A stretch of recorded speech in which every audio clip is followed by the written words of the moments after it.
जब हम पढ़ चुके हैं बुक कीपिंग क्या होता है, अकाउंटिंग क्या होता है, अकाउंटेंसी क्या होता है, step of book keeping and accountancy. 4 step book keeping में, 4 स्टेप अकाउंटिंग में। आज इस वीडियो में पढ़ेंगे स्कोप ऑफ अकाउंटिंग, अकाउंटिंग क्या महत्व है, objective of book keeping and accounting, book keeping and accounting क्या मेन ऑब्जेक्ट है, क्या अन्य ऑब्जेक्ट्स हैं। तो फर्स्ट कहते हैं आपका स्कोप ऑफ अकाउंटिंग।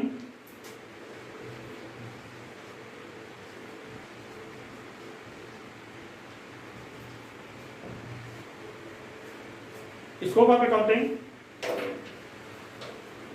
अकाउंटिंग का स्कोप जो है बहुत ही वाइडर है, बहुत ही विस्तृत है। अकाउंटिंग आपका कहां से प्रारंभ होता है, कोई बताएगा? अकाउंटिंग आपका प्रारंभ होता है तर्क से, ट्रायल बैलेंस से। कल हमने बताया था कुल 8 स्टेज होते हैं, 4 स्टेज बुक कीपिंग में आता है। बुक कीपिंग आपका identification, measurement, recording and classifying. उसका 5वां स्टेज होता है समरी। तो इसमें हम ट्रायल बैलेंस बनाते हैं। तो इसका स्कोप ट्रायल बैलेंस से लेकर फाइनल अकाउंट बनाना, एडजस्टमेंट एंट्री पास करना,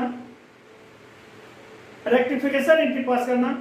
इसके पश्चात आपका कॉर्पोरेट अकाउंटिंग है, फाइनेंशियल अकाउंटिंग है, मैनेजमेंट अकाउंटिंग है, रिस्पॉन्सिबिलिटी अकाउंट है, आल को इसमें इंक्लूडेड करते हैं। नेक्स्ट आपका होगा nature of accounting.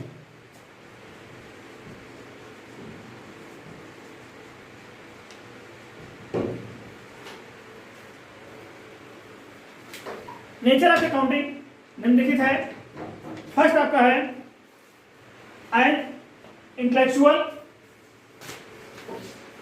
Discipline. Accounting एक बौद्धिक विषय है। इंटेलेक्चुअल डिसिप्लिन, बौद्धिक डिसिप्लिन क्या होता है? इसमें आपको प्रत्येक विषय के संबंध में सूक्ष्मतम जानकारी होनी चाहिए। आपको किसी एक भाषा का विशिष्टता का ज्ञान होना चाहिए, साथ ही साथ अनेक घटनाओं के बारे में जानकारी होना चाहिए। आपने कोई भी इंक्रीज करते हैं सोच विचार के, जब तक नहीं करेंगे सही नहीं होगा। रूल्स रेगुलेशन को फॉलो करना पड़ेगा। सेकंड है accounting a profession. Profession means क्या होता है? जिसके लिए स्पेशल नॉलेज और ट्रेनिंग की आवश्यकता होती है। फॉर एग्जाम्पल जैसे वकील, वकालत एक पेशा है। वकालत के लिए आपको विशेष सब्जेक्ट लॉ पढ़ना होता है। लॉ पढ़ने के बाद भी, लॉ की डिग्री के बाद भी आप प्रैक्टिस नहीं कर सकते हो जब तक आप बार काउंसिल के मेंबरशिप नहीं बनते हो, बार काउंसिल के रूल को फॉलो नहीं करते हो। बार काउंसिल मेंबर बनने के पश्चात भी आपको ट्रेनिंग करनी होती है, किसी सीनियर के अंडर रहकर प्रैक्टिस करना होता है। सेम उसी प्रकार हमारा अकाउंटिंग है। केवल हम बीकॉम कर लें, एमकॉम कर लें, सीए कर लें, तो इससे कोई फायदा नहीं जब तक किसी अगर अधिक नॉलेज की आवश्यकता है। समय समय जो चेंज होते रहते हैं अकाउंटिंग या जो भी चेंजेस होते रहते हैं अकॉर्डिंग टू टाइम, तो हम किसी एसोसिएट मेंबर बनते हैं। जैसे हम लोग टीचर्स हैं, हम लोग भी ऑल इंडिया कॉमर्स एसोसिएशन के लाइफ मेंबर हैं। आप चैम्बर ऑफ कॉमर्स के मेंबर हो सकते हैं। जब उस आप मेंबरशिप ज्वाइन कर लेंगे तो जो भी विशेष चेंजेस होंगे बिजनेस के क्षेत्र में, आपको वहां सेमिनार, वर्कशॉप, मैगजीन्स आदि के माध्यम से जानकारी होती है। तभी आप एक परफेक्ट अकाउंटेंट बन सकते हैं। साथ साथ आप मेंबरशिप ज्वाइन कर लेंगे, आपको ट्रेनिंग लेनी पड़ेगी। ये नहीं कि हमने सब कुछ पढ़ लिया और आज ही सब अकाउंट बना लें। आप ये जो बुक स्टडी कर रहे हैं वही में चले जाइए, वहां क्या वही ट्रेनिंग होती है, लेकिन कैसे कैश बुक मेंटेन करना है, किस ट्रांजेक्शन कहां इफेक्ट है, हर संस्था के अलग अलग बुक्स होते हैं। तो जब तक आप उस संस्था में ट्रेनिंग नहीं प्राप्त करेंगे तब तक उस इंस्टीट्यूशन में आप वर्क नहीं कर सकते। इसलिए इसे प्रोफेशनल कहा जाता है। आपका इसके लिए विशेष knowledge, special knowledge plus training की इंपॉर्टेंस होती है। आप किसी इंस्टीट्यूट, किसी एसोसिएशन मेंबर्स बन जाते हैं, उसका बेनिफिट्स मिलता है। नेक्स्ट, अकाउंटिंग ए पॉलिसी मेकिंग फोर्स। ये पॉलिसी मेकिंग फोर्स है। बिजनेस में कोई भी पॉलिसी हमको बनानी पड़ती है, उसके लिए हम अकाउंट का सहारा लेते हैं। जैसे आपको लोन कितना दें ये बनाना है, हम अकाउंट का सहारा लेंगे। लोन का हम कितना इंस्टॉलमेंट बनवाएं, हम अपना देखेंगे हमारा कैश किस प्रकार से आ रहा है, किस वक्त हमको कैश की ज्यादा जरूरत पड़ती है। तो आज के बारे में या हम क्रेडिट पॉलिसी अप्लाई करें, कैसे अप्लाई करें, तो अकाउंटिंग के अनेक एनालिसिस बेस पे, जो कि हम आगे चल के आपको रेशियो एनालिसिस में पढ़ाएंगे, तो वहां रेशियो एनालिसिस करके हम डिफरेंट डिसीजन लेते हैं। कंपैरेटिव स्टडी कहते हैं, आपको हम एक एग्जांपल देते हैं। सपोज करिए पॉलिसी हमारा क्या है, हमको माल का ऑर्डर मिल रहा है, ले या ना ले। आपको एक एग्जांपल देते हैं, पेन है, रिफिल है, दो चीजें हैं। अगर पेन हम बनाते हैं, परचेज करते हैं, दो ऑप्शन है। पेन हम बनाते हैं, ₹2 बनता है, और परचेज करते हैं ₹2.10 बनता है।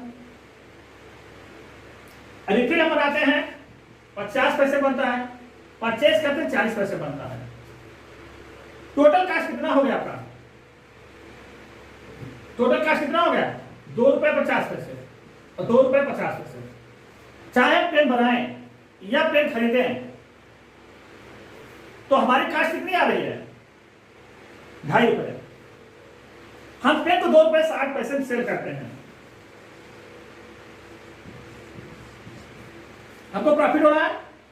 कितना प्रॉफिट हो रहा है? 10 पैसा पर पेन। एक हमको लार्ज स्केल का ऑर्डर मिलता है कि आप हमको 2 लाख पेन दीजिए, लेकिन ₹2.45 में क्या हम इस ऑर्डर को ले सकते हैं? हमारी कास्ट कितनी आ रही? ₹2.50। परचेज कास्ट कितनी आ रही? ₹2.50। चाहे हम पेन बनाएं, रिफिल बनाएं, पेन खरीदें, लेकिन ₹2.50 कास्ट आ रही है, हम ₹2.45 में सेल नहीं कर सकते। लेकिन अगर हम अपने अकाउंट का रिकॉर्ड रखें, हम डिसीजन ले सकते हैं। कैसे? हम देखिए पेन कितने बनाए? ₹2, परचेज ₹2.50। हमने पेन बनाया ₹2। रिफिल की कॉस्ट क्या आ रही? बना रहे 50 पैसे आ रही, खरीद रहे 40 पैसे। हमने रिफिल को परचेज किया, कास्ट कितने हो गए? ₹2.40, ₹2.40। अब हम क्या ऑर्डर ले सकते? नहीं, ऑर्डर ले सकते हैं, क्योंकि अगर इसको हम ₹2.45 सेल करेंगे, 0.05 पैसा पर पेन हमारा प्रॉफिट होगा। 0.05 पैसा पर पेन हमारा प्रॉफिट बढ़ गया। यहां जो सेल कर रहे हैं 10 पैसे प्रॉफिट आ रहा था, अब कितना आएगा? 15 पैसे पर पेन प्रॉफिट आएगा। और इतना ही नहीं, जो रिसोर्स हमने कैपिटल, लैंड, मैन पावर जो हमने रिफिल बनाने में लगाया था, अब वो हम पेन में लगा देंगे, तो हमारा पेन का प्रोडक्शन भी बढ़ जाएगा। तो हम डिसीजन किस लेते हैं? किस बेस पर लेते हैं? अकाउंटिंग बेस पर। आगे आप देखेंगे हमारे पास 2 विकल्प है। आगे चल मैनेजमेंट अकाउंट वगैरह पढ़ाई, जहां डिसीजन मेकिंग आता है, मैनेजर डिसीजन का, मैनेजर कैसे डिसीजन लेता है। हमारे पास 2 प्रोडक्ट हैं, ए बी, या हमारी 2 ब्रांच है, एक ब्रांच में प्रॉफिट आ रहा है, एक लॉस हो रहा है, क्या दोनों ब्रांच को चलाना उचित है? हम देखेंगे लॉस किस कारण से है, ये जिसको हम कारण को दूर कर सकते हैं, तो ब्रांच को अपना उसको दूर कर चलाएंगे, अन्यथा उस ब्रांच को हम बंद कर देंगे। 2 मार्केट है, कहां मार्केट करें? हम होलसेल करें, रिटेल सेल करें, ये सब चीज डिसीजन हम अकाउंटिंग बेस पर ही लेते हैं। आगे आपको मैनेजरियल अकाउंट्स पढ़ाया जाएगा, मैनेजमेंट अकाउंटिंग, तो उसमें डिसीजन अकाउंट को एनालिसिस करके हम लेते हैं। तो आपका ये क्या है? ए policy of making forces. Third है एज ए सोशल फोर्सेस। ये एक आपका सोशल फोर्सेस है, और लेखांकन शास्त्र जो है समाचार संवेदनशीलता कारण है। अकाउंट के कम्युनिकेशन से ही हम सोशल से जुड़ते हैं। यदि कम्युनिकेट ना हो तो सोशल समाज हमसे जुड़ नहीं पाएगा, हमारा बिजनेस नहीं हो पाएगा। चाहे वह ओनर हो, डेबिटर्स हो, क्रेडिटर्स हो, सब इंफॉर्मेशन किस माध्यम से मिलता है? अकाउंट के माध्यम से। अकाउंट लैंग्वेज ऑफ बिजनेस है, व्यवसाय की भाषा है। इसी के माध्यम से हम सोसाइटी से जुड़ते हैं और वहां पर अपना बिजनेस करके प्रॉफिट अर्न कर सकते हैं। यदि किसी पक्ष का कोई कंप्लेन है, उस कंप्लेन को हम दूर करने का प्रयास करते हैं, साथ देखते हैं वो हमारे लिए क्या इफेक्ट डालता है, हमारे प्रॉफिट पर या हमारे सिचुएशन पर क्या इफेक्ट डालता है। अब नेक्स्ट आपका आता है object of book keeping and accounting.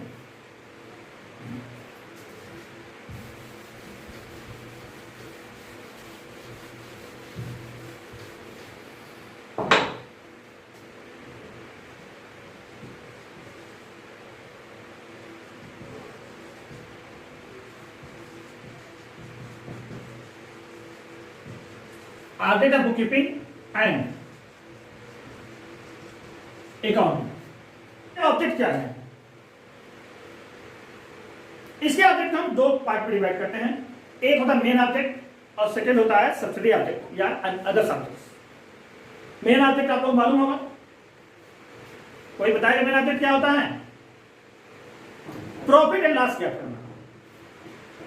व्यवसाय का सबसे मुख्य उद्देश्य हमारा प्रॉफिट हो रहा है या लॉस हो रहा है जो बिजनेस कर रहे हैं। और क्या मेन ऑब्जेक्ट है?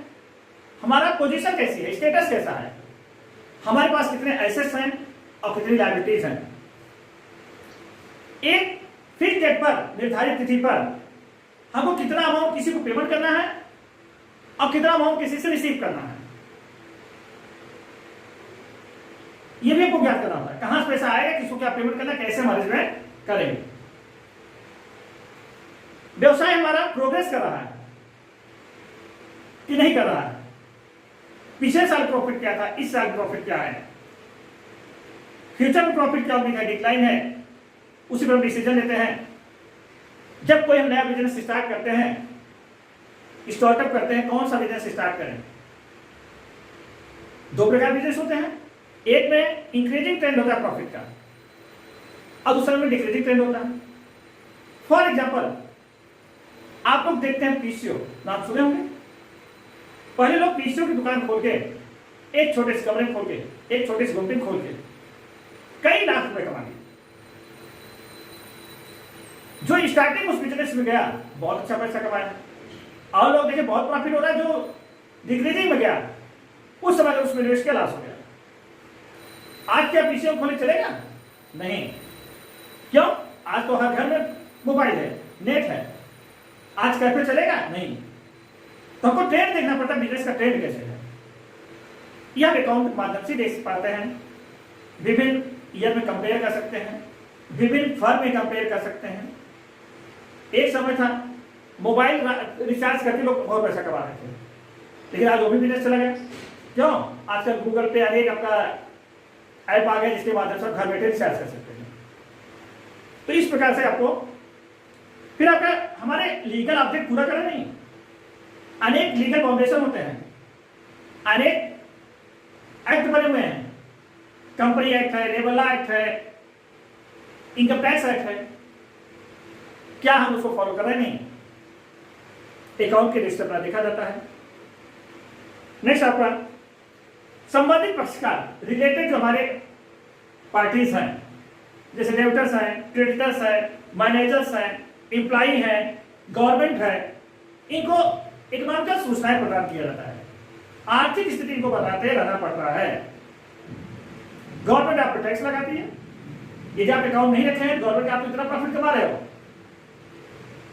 वो टैक्स आप सभी देगा। इसी प्रकार से कोई क्रेडिटर्स आपको माल सप्लाई करे या ना करे, वो आपके अकाउंट में डिसीजन लेता है। आप उधार माल बेचें ना बेचें, या आपके फाइनेंशियल पोजीशन डिपेंड करता है। ये सब जानकारी आपको अकाउंट के माध्यम से मिलता है। अब अदर ऑब्जेक्ट में अशुद्धियों पर नियंत्रण, कंट्रोल ऑन एरर्स। अकाउंट अगर हम रखते हैं, कोई गलतियां नहीं होगी, कोई फ्रॉड नहीं होगा, हर चीज के रिकॉर्ड रखेंगे, नहीं तो हमारे एम्प्लॉय फ्रॉड कर सकते हैं, गबन कर सकते हैं। तो जो हमारी त्रुटि है, एक कहावत है, आगे लिख पीछे दे, भूल चूक कागज से दे। अगर हमने रिकॉर्ड बनाया है, कोई अगर गलती हो गई, भूल चूक हो गया, किसी को ज्यादा पैसा दे दिए, कम दे दिए, अगर रिकॉर्ड है, उस माध्यम से हम उसको रिकवरी कर सकते हैं। आप लोग बैंक में देखते होंगे, आपका विड्रॉल फॉर्म भराया जाता है, डिपॉजिट फॉर्म भराया जाता है, पीछे आपका नोट का भी कॉलम होता है, कितनी नोट आप 500 का जमा कर रहे हैं, कितना 100 का, कितना 200 का।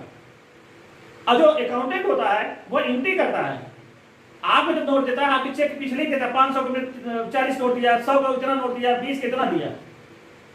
इससे क्या होता है, यदि कभी गड़बड़ी हो गई, टोटली मिस्टेक हो गया, वो आपके चेक के पीछे लिखा है, रिकॉर्ड किया है, तो उसको अपना प्राप्त कर सकता है। कभी कभी ऐसा होता है बैंक एक आदमी का पैसा दूसरे अकाउंट में जमा कर दिया, जब उसने कंप्लेन किया तुरंत अपना रिकॉर्ड चेक कर लेता है और तुरंत उस आदमी को फोन करके रिकॉर्ड कर, भाई आपके अकाउंट में इतना चला, आप इसको रिकवर कराएंगे। तो अगर प्रॉपर रिकॉर्ड हम ना रखें तो क्या कर सकते हैं। नेक्स्ट आता है हमारे कैश का पोजीशन कितना है। हम कैश बुक बनाते हैं, कैश अकाउंट बनाते हैं, पर डे हमारा बैलेंस पता चलता है। यदि हम कैश अकाउंट बनाए विगत 1 साल 2 साल के कैश की स्टडी कर लें, हमको पता चले किस महीने में हमको ज्यादा कैश की आवश्यकता होती है, किस महीने में हमारा कैश सरप्लस होता है। जिस महीने में कैश हमारा सरप्लस होगा उसमें हम इन्वेस्टमेंट कर सकते हैं या अन्य वर्क कर सकते हैं। और जिस अंत में कैश ज्यादा जरूरत होगी, कैसे कैश प्राप्त करेंगे।